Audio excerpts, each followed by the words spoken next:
by a cartoon. What is that? That's shiny. Whose bed am I in? What in the world? What in the world?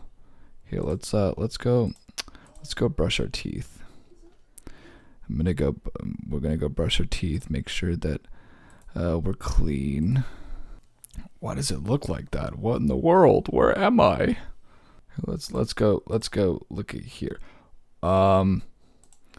I think we got a problem. I'm in a cartoon. This doesn't even look anything like me.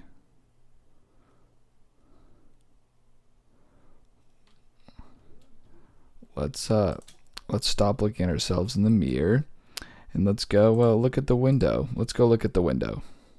Let's figure out how to get to church on time because we're going to be late. Is that a rocket? That looks like a rocket. Let's see.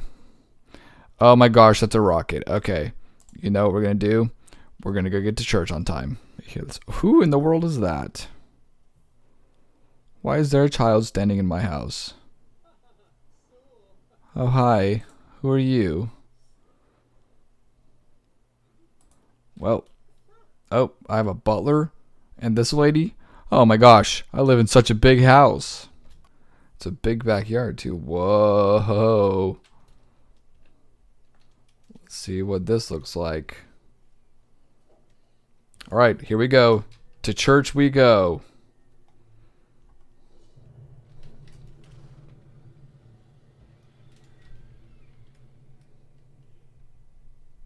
Hi guys, we're back with another story this week. This month's a little bit weird, so the theme isn't actually changing even though it's July. So we're still going to be talking about faith, which is cool because we missed a couple of weeks with Father's Day. And then last week I kind of forgot that it was my birthday when I sat down to record this. So I went out with my family and then ended up sending you guys the video that they sent me. But today we're back with another Bible story. So I want you guys to think of every book or movie or TV show that you guys have seen, and I want you guys to think about your favorite story. How does it begin and how does it end? Does a big purple guy come from space and want to get rid of half people in the universe only to win? And then in the next movie, the good guys have to go back in time, steal some rocks, snap their fingers, and bring everybody back? Iron Man. Does it involve an ogre who lives in a swamp, meets a donkey that goes with him to rescue a princess, and the ogre falls in love with that princess, and the donkey falls in love with the dragon, and they both live happily ever after? Or is your favorite story about a princess who's taken by a witch, raised in a tower by that witch, not being allowed to leave, but then someone breaks into the princess's house and is weirded out that she hasn't ever left it, so he lets her leave the tower, lets her see the lights in the sky, escape the evil witch that she's stuck with, only to be reunited with her family again? So think about this. We are hardwired to love stories because we are all living one. Our life is basically a story. We're all human and we make mistakes and we sin, and we don't always know how to fix the problems that we create in our life. But we have seen God at work. Just like the heroes in the stories, whether it be a group of superheroes or it be Flynn from Tangled, Shrek and Donkey saving the princess from the tower, God sent a hero right in the middle of our story. And his name was Jesus, in case you didn't get that. We know that if we follow Jesus, God has promised us an ending that is better than anything you could ever think of. God is always with us, and when you live out your life and your story with faith and determination, people can see God's light inside of you. Oh, also, Zoe got me this shirt for my birthday and I freaking love it. It looks so good. Thank you, Zoe. There's a couple more back there. I already wore one, so it's dirty. So back to what we were talking about. Jesus is the hero of our story, and he's a gift that is for everybody. So today we're going to take our Bible story and put it into something that we would see in today's world. Also, before we roll the intro, for those of you that sent me a birthday card, I just want to say thank you so much. I love all the birthday cards, and I put them up on the wall that I showed you guys a couple of weeks ago. So what we're going to do next is roll the intro.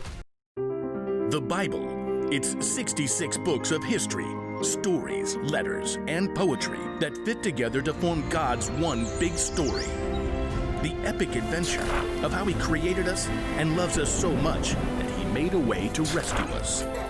As we travel through the Bible, from Genesis to Revelation, we discover people who met God and found their lives changed forever. Now, for an amazing story, inspired by the book of Ephesians, chapter 2, verses 8 and 9.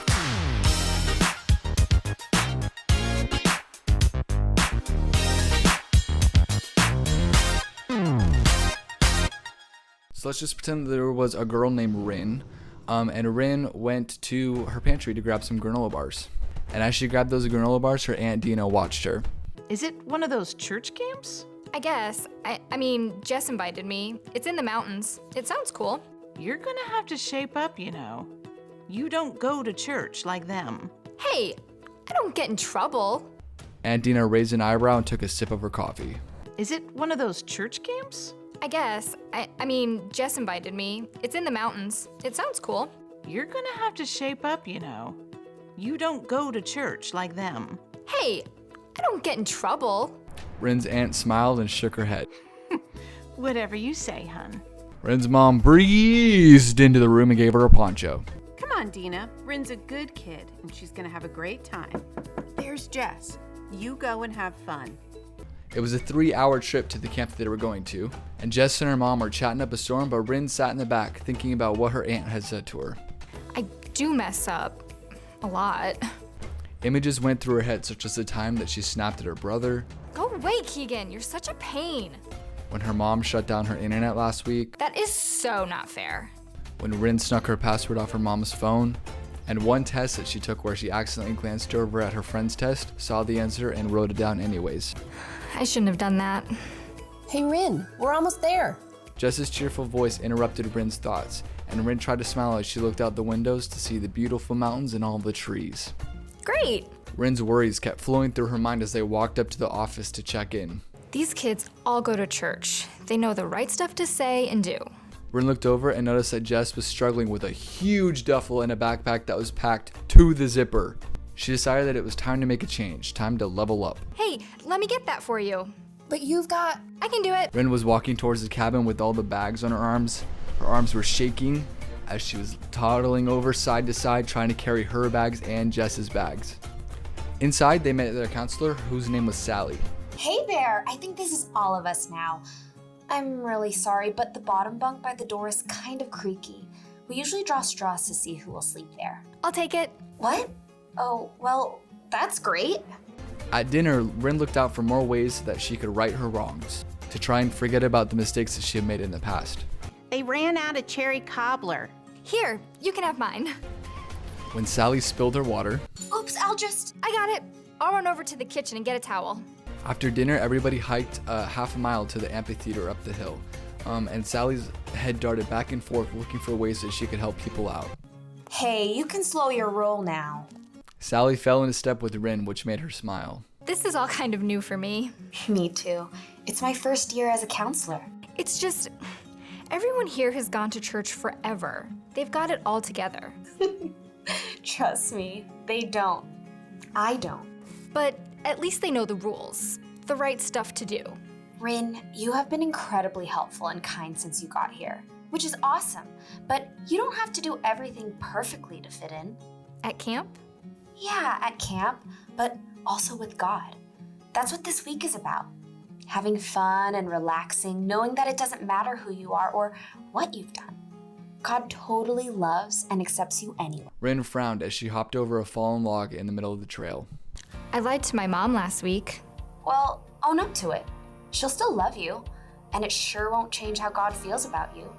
Not to be all churchy, but can I tell you this verse I love? Sure. It's the first thing I read when my friend Carl gave me a Bible 3 years ago. God's grace has saved you because of your faith in Christ. Your salvation doesn't come from anything you do. It is God's gift. It is not based on anything you have done. No one can brag about earning it. Christ, that means Jesus, right? Yeah, we'll talk about all that this week, but just know you can't work for God's love. He already loves you completely. Whether or not you lie to your mom or take the creaky bunk or give away your dessert. It just feels like, I don't know, I should have to do something. I know, right? But just letting God love you, that's the most important thing. Doing good stuff comes after knowing how loved you are. Rin took a deep breath and tried to process all of it.